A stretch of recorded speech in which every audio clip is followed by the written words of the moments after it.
آ رہی ہے۔ آج انشاءاللہ تعالی ہم سورۃ البقرہ کی آخری 3 آیات کو کور کریں گے، اور یہ 3 آیات اپنے مضمون کی گہرائی کے اعتبار سے اس چیز کی متقاضی تھیں کہ ہم یہ اپنی پوری قرآن کلاس جو ہے ڈیڈیکیٹ کر دیں سورۃ البقرہ کی آخری 3 آیات کے لیے۔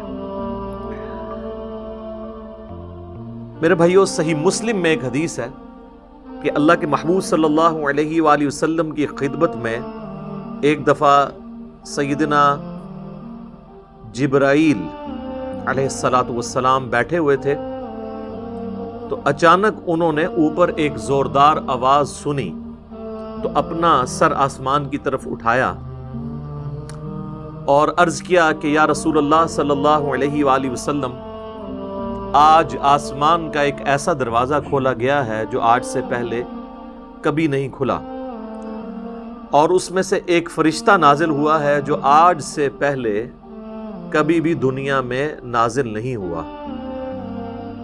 پھر اس فرشتے نے اللہ کے محبوب صلی اللہ علیہ وآلہ وسلم کی خدمت میں سلام عرض کیا، اور سلام عرض کرنے کے بعد اس نے کہا کہ اے اللہ کے محبوب صلی اللہ علیہ وآلہ وسلم، میں آپ کو اللہ تعالیٰ کی طرف سے 2 نوروں کی بشارت دیتا ہوں جو آپ سے پہلے کسی پیغمبر کو عطا نہیں ہوئے۔ نمبر 1، فاتحۃ الکتاب یعنی سورۃ الفاتحہ، اور نمبر 2، خواتیم سورۃ البقرہ، سورۃ البقرہ کی آخری آیات۔ اب یہاں پہ عربی کا جو ورڈ استعمال ہوا ہے وہ خواتیم ہے، اور عربی میں جمع کم از کم 3 سے شروع ہوتی ہے۔ عربی میں واحد ہے، اس کے بعد تثنیہ ہے، اور پھر جمع، جیسا کہ مشرق یہ سنگولر کا صیغہ ہے، اور مشرقین 2 مشرقیں، اور مشارق 3 یا 3 سے زیادہ مشرقیں۔ تو یہ خواتین کا لفظ استعمال ہوا ہے، یعنی ایٹ لیسٹ 3 آیات۔ تو یہ واحد حدیث ہے جس میں سورۃ البقرہ کی آخری 3 آیات کا ذکر آیا ہے، جو آج ہم نے کور کرنی ہے، للہ ما فی السماوات و ما فی الارض سے لے کر آنورڈ اینڈ تک۔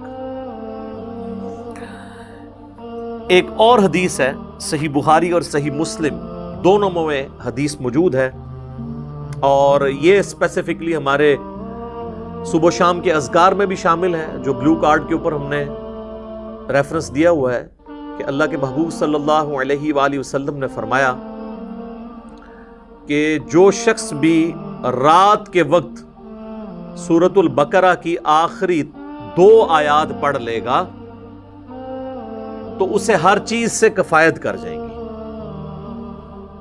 ہر چیز سے کفایت کر جائیں گی یعنی کسی قسم کا اور وظیفہ جو کسی بھی وہ کام کے لیے کرتا ہے، شیاطین کو بھگانے کے لیے، جنات کو بھگانے کے لیے، مصیبت اور پریشانی کو دور کرنے کے لیے، تکلیف کے ازالے کے لیے، ہر چیز سے یہ کفایت کرے گا یہ ایک وظیفہ، سورۃ البقرہ کی آخری 2 آیات۔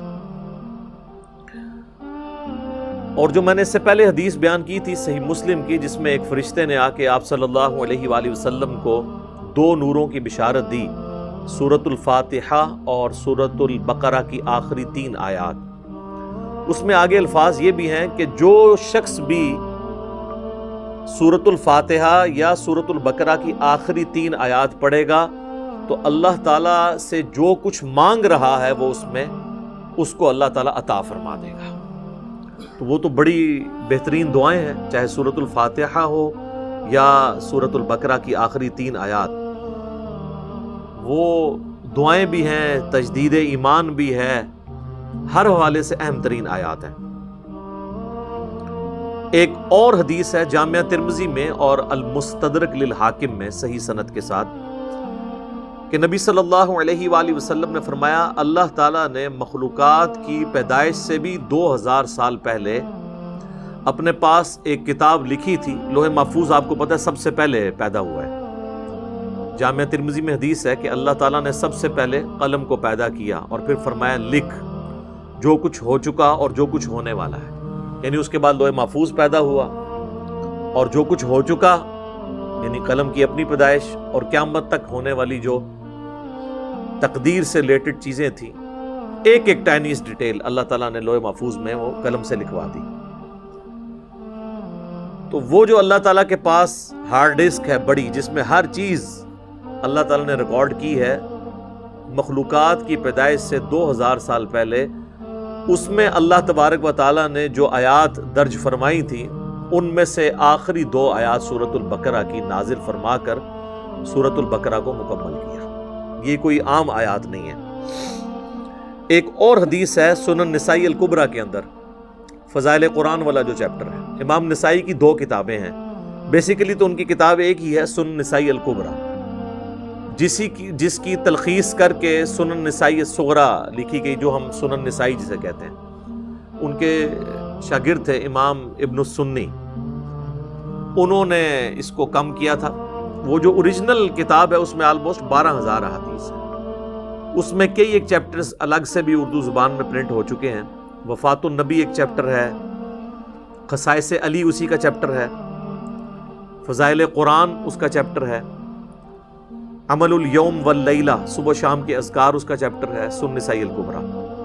اس میں جو فضائل قرآن چیپٹر ہے اس میں یہ حدیث موجود ہے کہ اللہ کے محبوب صلی اللہ علیہ وآلہ وسلم فرماتے ہیں کہ اللہ تعالیٰ نے مجھے اپنے عرش کے نیچے جو خاص خزانہ ہے اس میں سے سورۃ البقرہ کی آخری 2 آیات عطا فرمائی جو مجھ سے پہلے کسی پیغمبر کو نہیں دی گئی.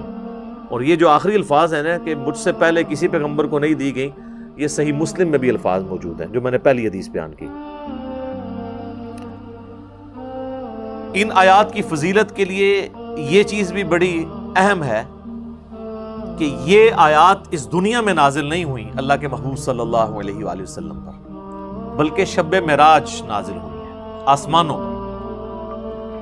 صحیح مسلم کے اندر موقوفاً ابن مسعود رضی اللہ تعالیٰ عنہ کی حدیث ہے، یعنی ان کا قول کہ شب معراج اللہ تعالیٰ نے اپنے محبوب صلی اللہ علیہ وآلہ وسلم کو 3 انعامات دیے تھے. نمبر 1 5 نمازیں، نمبر 2 سورۃ البقرہ کی آخری 2 آیات، اور نمبر 3 جو کوئی بھی آپ صلی اللہ علیہ وآلہ وسلم کا امتی شرک نہیں کرتا ہوگا at the end of the day اللہ تعالیٰ اس کو معاف فرما دے گا، چاہے وہ اپنا عذاب بھگت کے. لیکن الٹیمیٹلی جو بخاری مسلم میں حدیث ہے کہ آخری دفعہ اللہ تعالیٰ مجھے اس چیز کی بھی اجازت دے گا کہ میں دوزخ میں سے اس شخص کو بھی نکال دوں جس کے دل میں رائی کے دانے کے برابر بھی ایمان ہے. یعنی جس نے، ایک اور حدیث میں بخاری مسلم کے الفاظ ہیں، جس کے پلے سوائے اس کے کوئی نیکی نہیں ہوگی کہ صرف اس نے ایک دفعہ کلمہ پڑھا ہوگا. لیکن یہ بالکل اینڈ پہ ہے، یعنی یہ نہیں ہے کہ یہ کلمہ پڑھنے سے ہی جنت مل جانی ہے. واللہ عالم، وہ 1000 سال لگیں، لاکھ سال لگیں، کروڑ سال لگیں، وہ اللہ کو پتہ ہے. اللہم اجرنا من النار، آمین. یہاں تو لوگ بڑی آسانی کے ساتھ کہہ دیتے ہیں نا جی خیر ہے دیکھی جائے گی، کوئی مسئلہ نہیں ہے. اور انہی سے کہا جائے نا کہ آپ 10 سیکنڈ کے لیے موم بتی کے فلیم کے اوپر اپنا ہاتھ رکھیں تو نہیں رکھ سکتے. اور جہنم کے بارے میں کہتے ہیں دیکھی جائے گی، ایک پھیرا ہی لگے گا. تو بس یہ دیوانگی کی سوچ ہے، اس کا حقیقت کے ساتھ کوئی تعلق نہیں ہے. تو یہ میرے بھائیوں میں نے چند احادیث بیان کر دی سورۃ البقرہ کی آخری 3 آیات کی، اور اس میں سے بھی اسپیسیفکلی آخری 2 آیات آمن الرسول بما انزل الیہ من ربہ والمؤمنون سے آنورڈ. ان آیات کو پڑھنے کی روٹین بنائیں، اور چونکہ بخاری مسلم میں الفاظ ہیں کہ جو رات کے وقت میں پڑھ لے گا اسے ہر چیز سے کفایت کریں گی. تو رات کی ڈیفینیشن شریعت کے اندر مغرب کے بعد رات شروع ہو جاتی ہے، غروب آفتاب کے ساتھ ہی. اسی لیے سورۃ البقرہ میں آیا نا کہ روزے کو رات ہونے تک مکمل کرو. تو رات شریعت میں غروب آفتاب کے بعد سٹارٹ ہو جاتی ہے، کیونکہ چاند بھی آپ دیکھیں اگلے مہینے کا سٹارٹ جو ہے وہ رات کے وقت چاند نظر آ جاتا ہے مغرب کے فوراً بعد ہی. پہلی کا چاند تھوڑی دیر کے لیے نظر آتا ہے مغرب کے فوراً بعد. تو مغرب کے بعد بھی آپ ان آیات کو پڑھ سکتے ہیں، عشاء کے بعد بھی پڑھ سکتے ہیں، رات کو سونے سے پہلے بھی پڑھ سکتے ہیں۔ اس کی روٹین بنائیں اور اسے کبھی سکپ نہ ہونے دیں۔ کوئی مشکل وظیفہ نہیں ہے، سارے وظائف کے اوپر بھاری ہے یہ وظیفہ، اور کچھ عرصہ آپ اپنی روٹین بنائیں گے تو آپ کو یہ خود بخود زبانی یاد ہو جائیں گی، آپ کو کوئی اس کے لیے محنت نہیں کرنی پڑے گی۔ آخری 3 آیات کا وظیفہ بنا لیں، للہ ما فی السماوات و ما فی الارض۔ ویسے عموماً پبلک کے اندر تو جتنی بھی احادیث مشہور ہیں وہ آخری 2 آیات سے ریلیٹڈ ہیں، لیکن آج جو میں نے آپ کو صحیح مسلم کی ایک حدیث بتائی ہے نا، اس میں چونکہ خواتین کا لفظ ہے تو آخری 3 آیات، اس لیے آپ دیکھیں گے قرآن حکیم میں سورۃ البقرہ کا جو آخری رکوع ہے نا وہ انہی 3 آیات پہ مشتمل ہے۔ تو اب اپنی روٹین، اگر کوئی شخص آمن الرسول سے پڑھتا تھا تو وہ اس کو پیچھے لے کے آئے، للہ ما فی السماوات و ما فی الارض، یہاں سے لے کے آن ورڈ اس کو پڑھنا شروع کریں۔ چند دن آپ پڑھیں گے تو خود بخود آپ کو یہ آیات زبانی یاد ہو جائیں گی، کوئی بیٹھ کے پوری انٹینشن کے ساتھ یاد نہیں کرنی پڑیں گی۔ اس کا آسان طریقہ یہ ہے کہ نماز مغرب یا نماز عشاء کے بعد مسجد سے نکلنے سے پہلے یا گھر میں سنتیں ادا کر رہے ہیں تو مصلی کو اٹھانے سے پہلے مصحف ہاتھ میں پکڑیں اور اسے ایک بار پڑھ لیں اپنی روٹین کے اندر۔ آج کل تو سمارٹ فون ہے، کوئی ایشو نہیں ہے، موبائل فون کھول کے بھی اس میں بھی پڑھا جا سکتا ہے۔ یہ وظیفہ ضرور اپنی زندگی کے اندر لے کر آئیں۔ اس میں آپ دیکھیں گے کہ سٹارٹ تو اللہ تعالیٰ کی تعریف کے ساتھ ہوا ہے، للہ ما فی السماوات و ما فی الارض۔ اس کے بعد کچھ کریٹیکل چیزیں ڈسکس ہوئی ہیں کہ اللہ تعالیٰ گرفت فرما سکتا ہے، جو کچھ تم دل میں چھپاتے ہو یا ظاہر کرتے ہو، کچھ بھی اعمال ہیں وہ اللہ تعالیٰ اس پہ گرفت کر سکتا ہے۔ انشاءاللہ میں اس کی تفصیل بھی بعد میں بیان کروں گا۔ اور اس کے بعد پھر ایمانیات کا ذکر ہے، جو بیسیکلی 3 مسلمانوں کے عقائد ہیں، عقیدہ توحید، عقیدہ رسالت اور عقیدہ آخرت۔ ان 3 عقائد کی تجدید ہے اس کے اندر۔ عموماً آپ نے دیکھا ہوگا نا، لوگ کہتے ہیں رات کو مرنے سے پہلے جی آپ نے جو ہے نا وہ تجدید ایمان کرنا۔ ظاہر ہے موت ہی ہے نا، نیند۔ صحیح بخاری میں حدیث ہے کہ آپ رات کو سوتے ہوئے کیا دعا مانگتے ہیں؟ اللہم بِاسْمِکَ اموت و احیا، اے اللہ میں تیرے نام کے ساتھ مرتا اور جیتا ہوں۔ تو وہ آپ مر رہے ہوتے ہیں۔ سورہ الزمر کے اندر بھی اللہ تعالیٰ نے فرمایا کہ اللہ تعالیٰ جو ہے وہ رات کو تمہارے نفس کو قبض فرما لیتا ہے، اور جس کی زندگی باقی ہوتی ہے اس کی روح واپس بھیج دیتا ہے، اور جس کو اللہ تعالیٰ نے موت دینی ہوتی ہے اس کی اپنے پاس روک لیتا ہے۔ اچھا، پھر صحیح بخاری میں جو سو کر اٹھنے کی دعا ہے وہ کیا ہے؟ الحمدللہ الذی احیانا بعد ما اماتنا۔ تمام تعریفیں اس اللہ کے لیے ہیں کہ جس نے مرنے کے بعد ہمیں دوبارہ زندہ کیا، کیونکہ موت اور نیند یہ دونوں بہنیں ہیں۔ تو رات کو مرنے سے پہلے یا سونے سے پہلے آپ دیکھتے ہیں کئی لوگ ہیں رات کو سوتے ہیں اڑتا ہی نہیں صبح۔ تو رات کو سونے سے پہلے ایٹ لیسٹ ایک دفعہ تجدید ایمان کا موقع مل جاتا ہے کہ ہم اپنے ایمان کو ریپیٹ کر لیں۔